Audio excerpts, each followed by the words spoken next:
Now. Okay. Hello there, and welcome to the School of Thought's second live video YouTube stream, backed by popular demand. My name's Ross Powell, and I'm live from Bath. And over in London, we've got Tom. Yeah, that's me.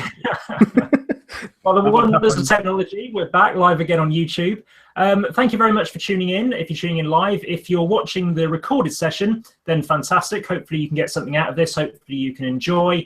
And thank you, first of all, to everyone who watched our last live YouTube stream. We've got some really good feedback from that. And so that's why we've decided to do it again.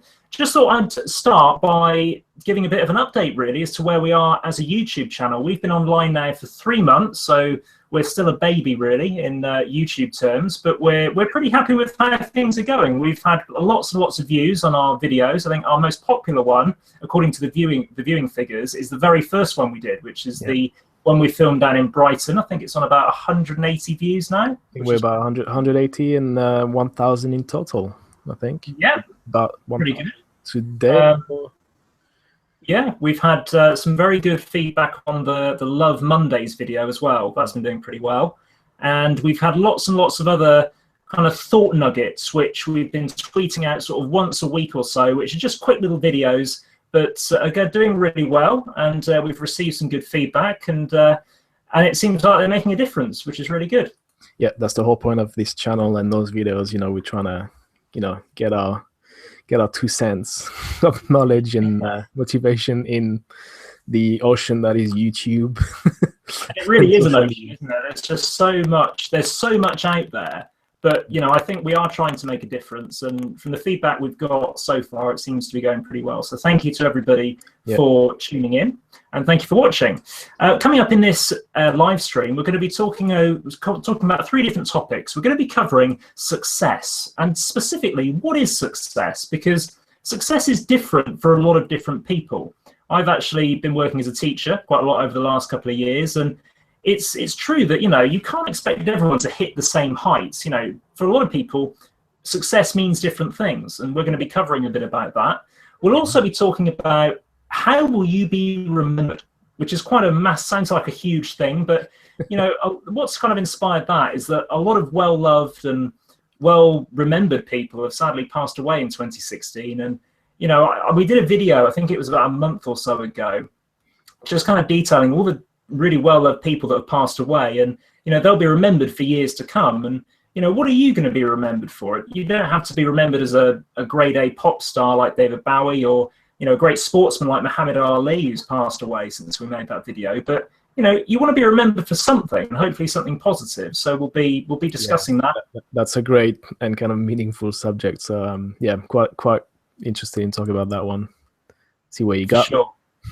And then we're going to be talking about something that's been in the news recently. There have been there's been lots of, let's be honest, some rather disturbing things in the news. But about a week ago, the thing that was making the news was a certain country's fans at Euro 2016, or rather two certain countries. I think we all know who they are, and disgracing themselves. I'm going to say it, absolutely disgracing themselves with their behaviour.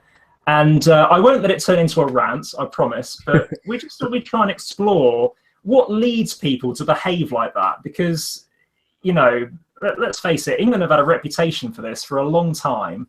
And although things have got better at football matches, there still seems to be this minority that feel a need to be aggressive. They feel a need to, just cause carnage. And we're going to be just... I can see the rant coming. I can see it. I have been ranting. I think I've got most of the ranting out of my system. But, it's affecting you and me in different ways. It's touching both countries. That's what YouTube's for. It's for letting your feelings out. So let it out, Ross. Let it out. I will do. All right, so let's get started. Topic 1: what is success? Tom, how should we start this? I mean, for me, when I was growing up, the word success meant one of 2 things. It was either making lots of money or becoming really famous. I think to me, that's what success meant. This is how you want to start, is how were you picturing it growing up? What kind of mental picture did you have when you were at school, for example, when you were, 8, 10, 12 years old? And how was that concept of success was sold to you? And I think, as you said, like growing up, you would think fast car, big house, lots of money. I don't know, maybe traveling all around the world for business, whatever it was. And I think as you grow up, you kind of reassess what success is. And I think this is where, as an adult, if a lot of people may be depressed or not feeling very well with their life or where they are in general, and maybe with work, maybe they don't feel they are where they should be. And I think that's down to what we are told as kids to what success should be. But I think once you get to that later stages in life, later stages, maybe not, 70s, I'm talking about when you get to, maybe around 30 years old or 25, something like that. And you've got a few years under your belt in terms of working and your own personal life, then you can start to reassess and think, okay, what are my life goals? What are the criteria you could define yourself as successful? So I think, I don't know what you think about that, but to me, it was going from when you're 15, I want to have a nice car, a big house with a swimming pool, and a basketball court, because that's what I wanted. But now you kind of change those terms and think, okay, I want a nice family life. Doesn't really matter what the size of the house is, but as long as we have a roof over our head, that's success to me. So yeah, exactly. No, well said. I mean, like I think when you're young, your only definition of success is what you see through your heroes. So most people, when they're growing up, particularly boys, they're like footballers, they're like rock stars, and most of these people, if they're successful, have got money, and they're usually pictured in newspapers and on TV, enjoying the trappings of their success in nice big houses, etc. But I think I don't know about you, but I grew up watching MTV, and there was this show called MTV Cribs. Oh yes, and they were selling you the dream, the big house, yes. and that's the kind of goal you would be aiming for, Yeah, no, that's so true. That's so true. I was a big fan of Cribs, and I to be honest, when I remember actually just after I left uni, there was a lot of TV shows which sold you this dream of how people. I remember watching a show called The Hills, which was kind of the first. It was the first sort of scripted reality TV show, and it was guys and girls who were living in California, mid-20s at the oldest, but all seemed to be living multi-millionaire lifestyles. No one had a shabby car.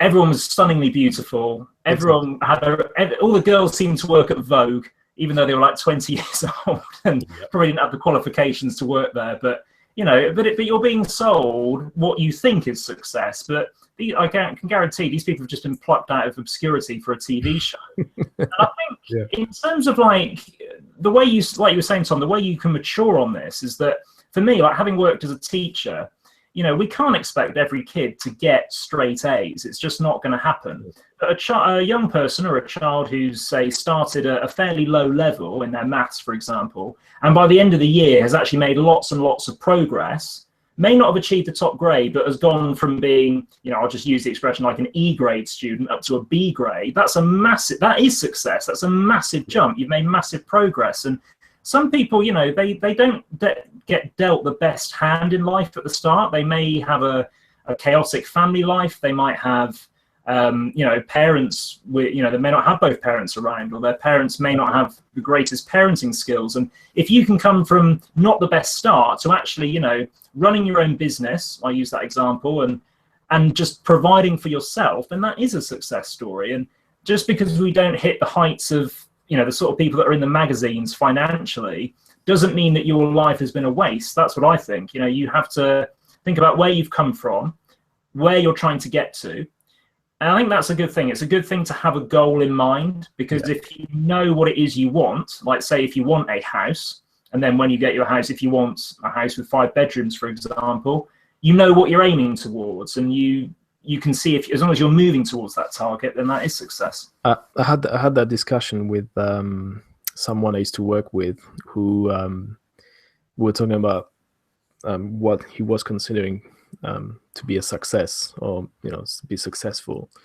So he was telling me the mindset he had to have pretty much on a daily basis, which was every day would wake up like he had going back to the start, he had this mental picture of where he would be in 5 to 10 years, which is having a house with a, like going back to what I was saying, with a swimming pool, and enough money not to be worried about anything.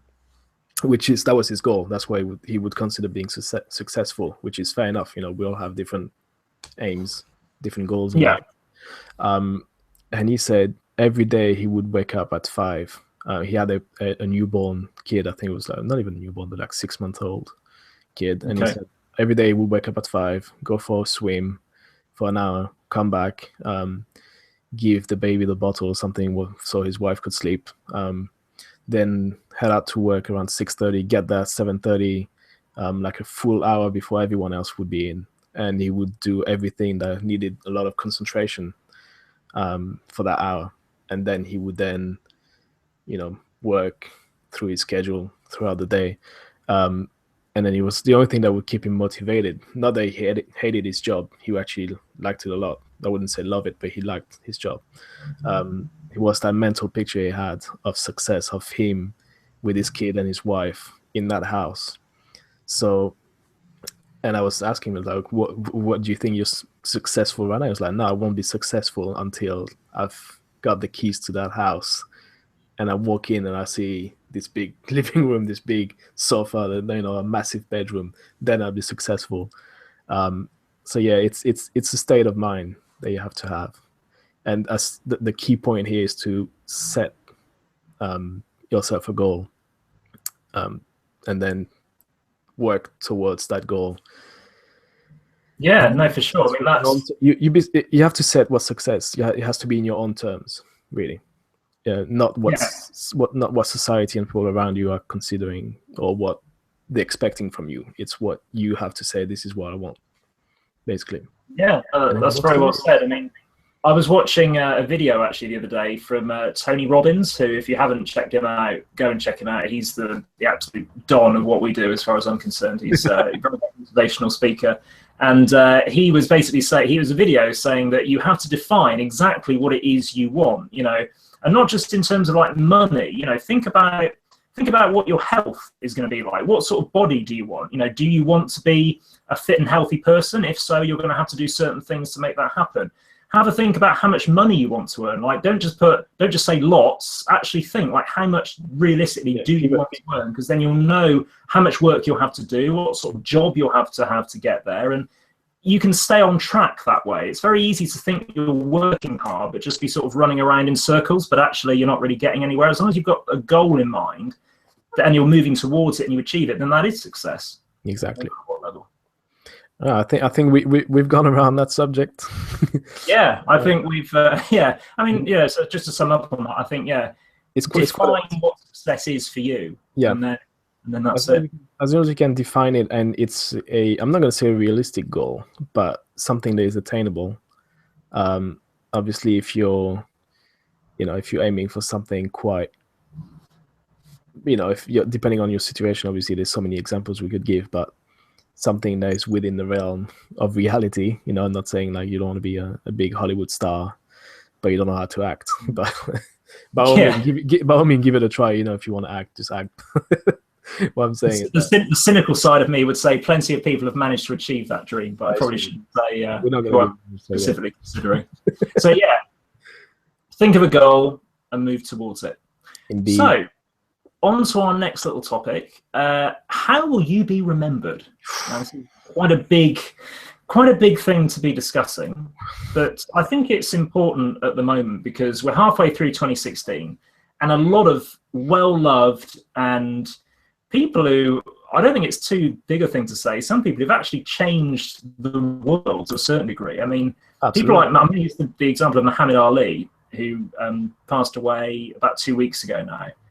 And yeah, think of all the things he achieved, not just in a sporting sense. Obviously he was a fantastic boxer and stuff, but he was a social movement all in himself. He campaigned a lot for civil rights. He was, he spoke out a lot against a lot of the things that he thought was wrong in America. And as a result, he's going to be remembered, well, for 100 or 200 years to come, or forever. He's created his own little chip in life's tapestry, for want of a better expression. And you know, that so many people who've passed away this year are people who've done that. People like David Bowie, Lemmy from Motorhead Jumps Out. There's so many, unfortunately, who've passed away. But you know, we did a video. I think it was about a month, or it was after Prince had died. Actually, it was after Prince. Yep, which was about a month ago now, and I just sort of thought to myself, you know, we don't all have to become A-list celebrities. It's unrealistic to think we're all going to. But what sort of things do you want to be remembered for? And yeah. This is the point where I was going to put you on the spot, Tom, and say, what would you like to be remembered for? It's kind of a very broad subject again, but I think, you know, when a lot of things I do nowadays in life is just, I'm just thinking, okay, well, if you have to make a decision on how to behave, on how to take your next step in life, is like, would that impact how what people would think of me, and how they will remember me. So I think we talked a little bit about it before, is that so I have a kid who is almost 7 now. She'll be 7 in 2.5 months. And I think I've been thinking a lot about this pretty much since, well, I'm going to say the last couple of years, when, you know, as they grow up, they're asking a lot of questions, and they're being a lot more inclined to ask about pretty much everything and anything, and always seeking out new things to do, and a meaning about what they're doing. So every time I have one of those questions, I always have in the back of my head, you know, it's like, if you remember stuff from your childhood again, I'm sure there's moments in your life when something your mom or your dad must have told you, and you clearly remember that moment. You're like, oh, now you realize how much what they told you impacted your life as a grown-up, and how you remember your parents that way. So now I'm thinking the same thing with my kid. It's what if I say something that she may not understand very well, or she may take the wrong way, and then she will grow up with that idea in mind because I say something. So that's kind of the same thing with how would you be remembered. You know, if I say something that she will misunderstand, and she will remember me for saying that, but you know, it's kind of that kind of angle I'm on about. Is I mean, you're a role model to her, you know, and you and your wife are role models to a kid. So you have to, once you've reached that level of responsibility, you have to think very carefully about your actions. I mean, I don't have any children of my own, but I have worked as a teacher where you're in charge of 30 kids, and yeah, exactly. Do you remember what your teacher's just been, you know, talking about at school? So it's kind of that kind of impact that you will have on them. So yeah, carry on. Exactly. I mean, I just feel, we're not kids anymore. You know, I mean, you're sort of in your 30s. I'm turning 30 this year. We're you don't look a day over 30 anyway. 25, yeah. You know, it's as you get older, I suppose more people depend on you, more people look to you for advice, or they look towards you as a role model. You've got a bit more freedom when you're younger. But yeah, so it's from a parent's point of view, I suppose, yeah, you have to think very carefully about what you're thinking about, etc. And your actions as well. I mean, because you don't really realize how much people around you, and your kids especially, are picking up on the actions you do pretty much on a daily basis. You know, like take an example. The other day there was at work we had the thing to, you know, we were asked, well, not asked, but if you wanted to, you could give up your lunch hour and do a bit of charity work for a children's hospital. Oh, right. And that's something I would have never done before, but I thought, you know what, if like I went there because the hospitals they were doing it for, actually one of the hospitals was the one where Emily was born at. So that was quite, oh, right. I was like, okay, there might be a sick kid there, and I know where it is, and blah blah. So I say, you know, I thought, you know, let's just do it and help out in any way I could. And I thought as well, I'm doing it for me because, you know, well, for the hospital, but I'm doing it for me as well. So when I take pictures and I send it to my wife, and she can send it to our daughter, that she can explain what I'm doing. So to me, that's hugely important, that she thinks, okay, you know, he's doing something for something else without having any without expecting anything in without return. expecting anything in return. So I think that's quite an important life lesson. So these kind of things you have to. That's how you impact as well those around you. You know, it's kind of a. Yeah, no, I mean that sounds like that's a really positive thing to do, and yeah, I think that's a really good, hopefully, when Emily will take that on board once she's seen the pictures, and are you getting, I know you're doing it for your daughter's example, but are you getting a lot out of it? Are you enjoying it? It was very enjoyable. You just think. But I was sitting there. It was fun because I was with my team, so it was nice talking with to them and meeting other guys from the other departments. But as well thinking, there's going to be a kid on his bed in the hospital getting that card, which hopefully made him laugh or something, because I did some nice drawings and stuff like that. So I don't know if it's any fun in it, but I thought, if that can make them forget about their trouble for a good 30 seconds, that's a goal achieved. So sure. Yeah, in that term as well, that's kind of nice to be remembered like that, even if they don't know me or people that I was working with or people that were doing the charity work. It's nice to know that we had some sort of impact, in a good positive way, because you can have an impact as well in a negative way, which is not. Yeah. And to be fair, I think we can link that towards what we were talking about at the start of this little topic, because a lot of the things which the people who passed away in 2016, a lot of the things that they're remembered for, they didn't actually get any financial reward. I mean, Muhammad Ali did not have to do all of the kind of civil rights campaigning and charity work that he did. He didn't make anything back from that, but he did it because he wanted to. David Bowie, has been quite politically active as well. He does it because he believed in it. And, if you do stuff you believe in, whatever it is, really, you will be remembered, I think, one way or another. So, perhaps following that kind of the heart or the gut instinct in your actions can pay dividends sometimes, I guess. What about Prince? Because I'm going to be honest, I've not followed Prince's career. No, me neither. I mean, all I would say with him is that he was a fantastic performer.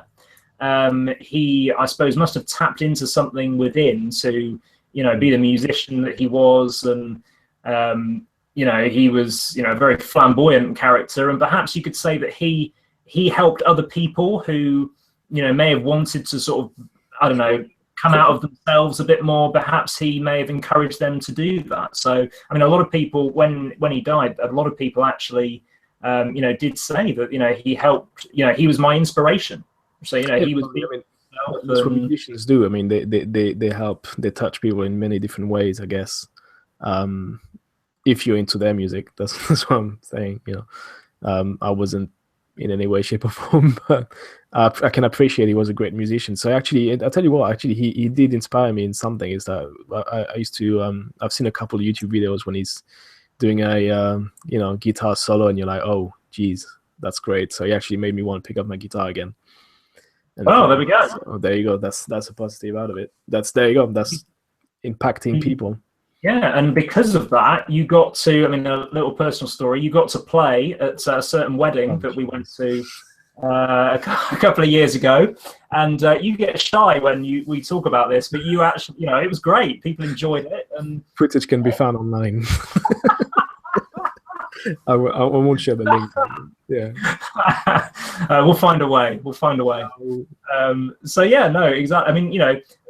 If as long as, to wrap this little segment up, if you can, be selfless in what you're trying to do, I suppose, and good things will come from it. A lot of people who are going to be remembered, there'll be some program or some obituary at the end of this year, I'm sure, about all the people who've passed away, and a lot of the things that they're remembered for were done selflessly. I think, they all worked very hard at whatever it is they were good at, but they all, a lot of it was done for the enjoyment of whatever they were doing. So I think that's worth bearing in mind.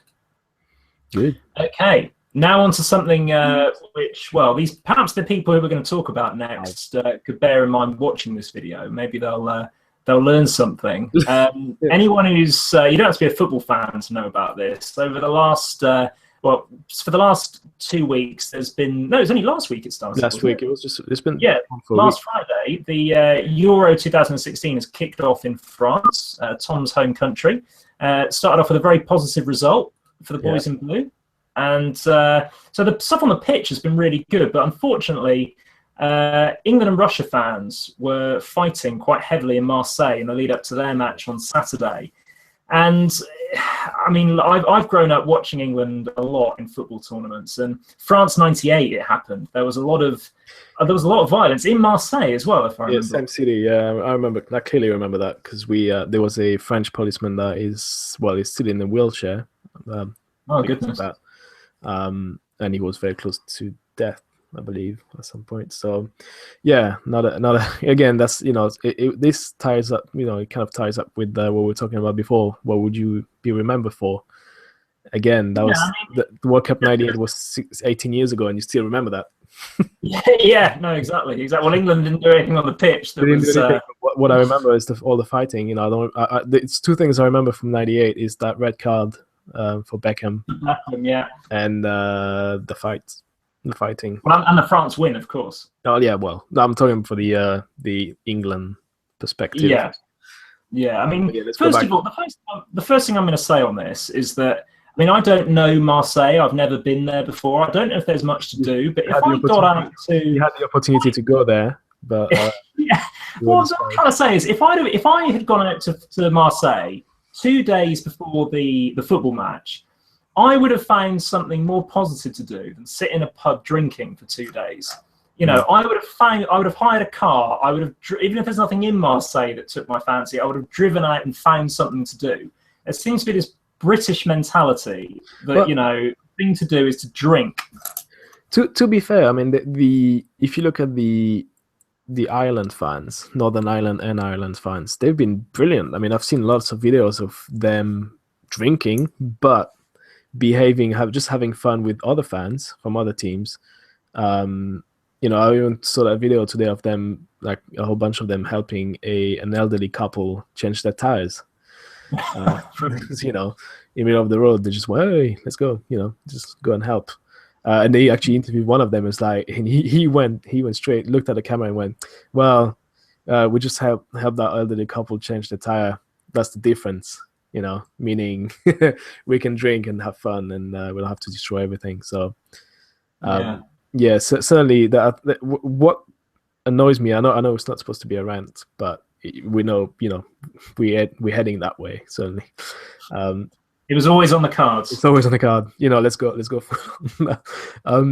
It's just that obviously there's been terrorist attack in November. The whole country is in, pretty much is in an state of emergency. I think it's how it's called. So the police forces, they're not going to be friendly with you. They're not going to tolerate any, any nonsense, basically. Any forms of violence. And I've seen in the newspapers, like I think it was yesterday, the England fan complaining, "Oh well, they just charged at us and throw a whole bunch of pepper spray and stuff like that." I'm like, yeah, but they are not there to, play around this time. The police forces are already stretched as it is. They're not there to babysit you guys. No, nothing. And I know that some fans were provoked by the Russian fans. Apparently, that's what we heard as well. Who came down just to do a tour of France of fighting people, apparently. But still, I don't know. It's just. I think one thing that gets me is that you talk about the Ireland fans, Northern Ireland and Republic. They're, and also the Welsh fans, the Bordeaux police, which is where they played their first game against Slovakia, are actually saying like these guys have been brilliant. I don't know if anyone saw on the news, but there was a couple that got married in a church, and they were walking past a pub where loads of Wales fans, and they were cheering, they're having their photographs taken. I think the fans of these smaller countries, they're treating it as a privilege to be there. Wales haven't been to a tournament for 50 years. Their fans are going to try and enjoy it, whatever. There seems to be this. So do you think it's a spoiled brat kind of attitude? Well, it's a lack of respect, I think, for the fact that they're guests in someone else's country. And that's something else as well, because I can tell you, like I've been living here for 15 years now, and I know the kind of the British mentality, and that if it would be the same the other way around, imagine a whole bunch of French people, a whole bunch of Italians, a whole bunch of Spanish, and even Russians coming in and doing that in the streets of Leeds, London, Manchester. Yeah. Like, you'd be the first one to go, exactly. What are you guys doing? Yeah, It's respectful. I mean, from a cultural point of view, I mean, in France, is I don't know, is all day drinking in a pub a thing? I mean, not at all. It's drinking is a much more. It's more of a family thing, where you go and sit around a meal, a dinner, and have many bottles of wine and just drink that over a long period of time. So there's no drinking all day long. Although that kind of culture, binge drinking, I can't say it today, binge drinking culture, it's kind of made its way to the younger generations, but it's not such a massive cultural thing as it is in the UK, I guess.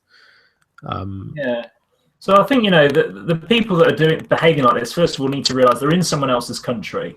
Like you say, Tom, the police are massively overstretched and are just not going to take any risks with the whole world's attention on. So it's up to them to behave a bit more responsibly. And I guess we wanted to kind of think, well, what leads people to behave like this?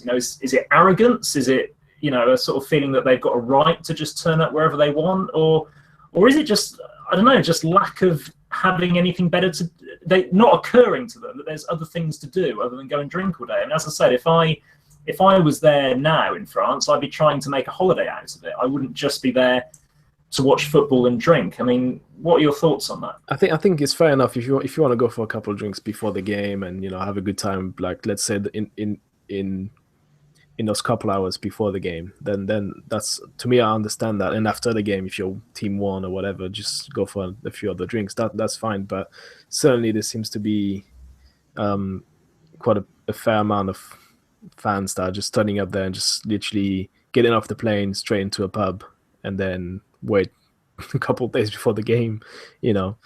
I mean, do you think that's? I don't know. I mean, why do you think these people are behaving like this? I don't really know. Is it because you're bored? Is it because you don't have the?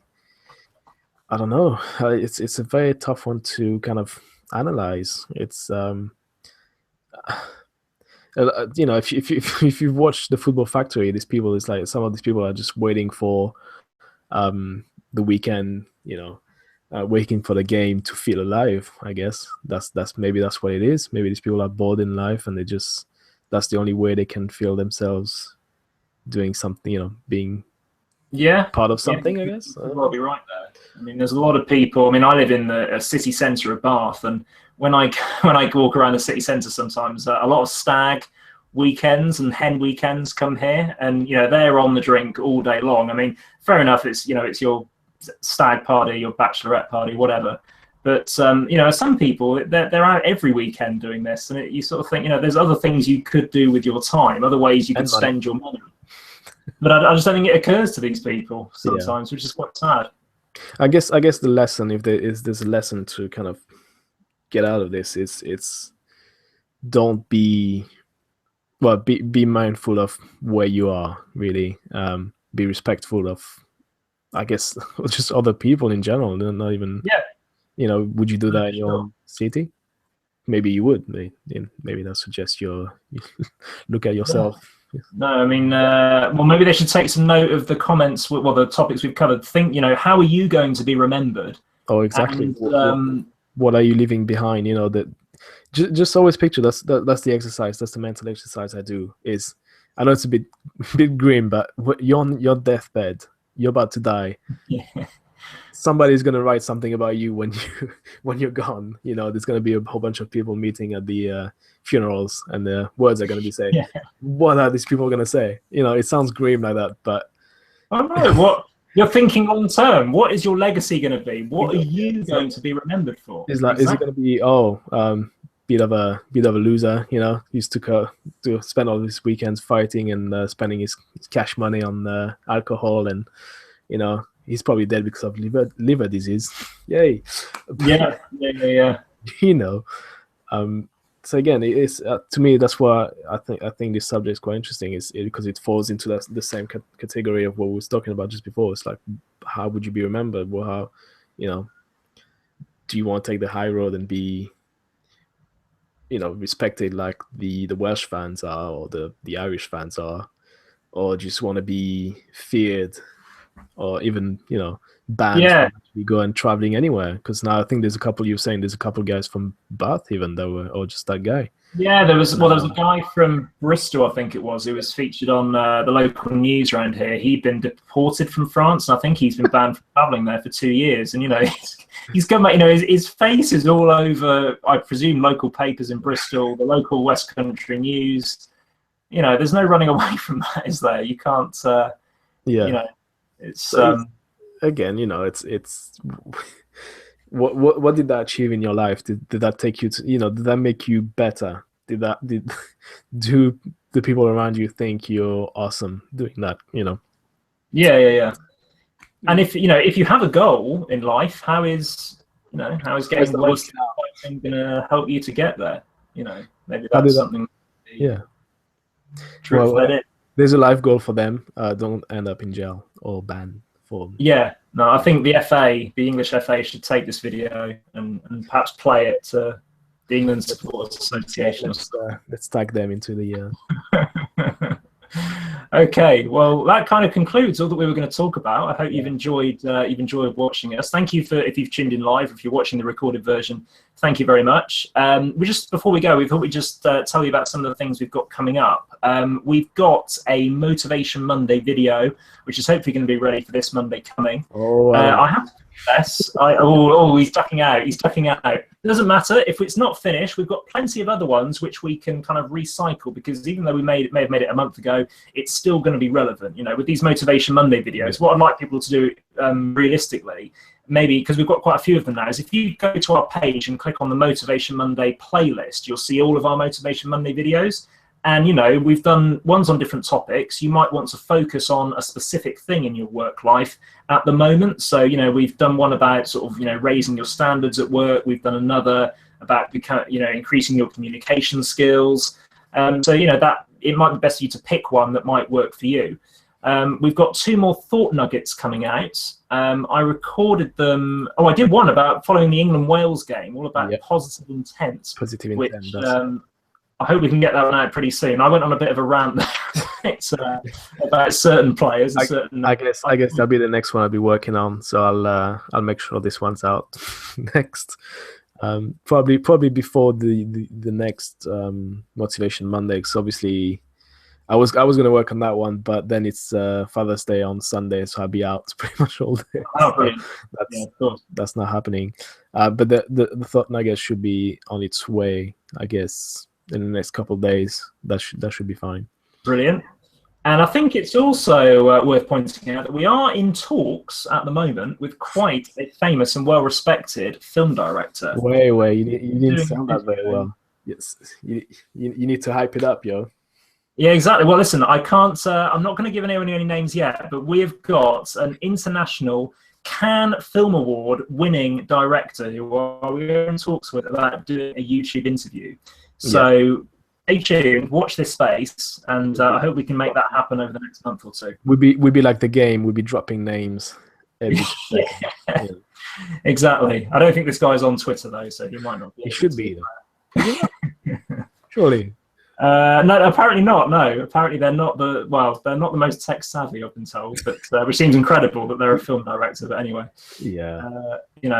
So anyway, that's what we've got coming up. We're still really enjoying doing the channel. I hope you're enjoying the videos. And it begs me to just say, have a fantastic weekend. Yeah. And thanks for watching. Thanks for watching. We'll see you in the next video, as you would say. Ta-da. Bye.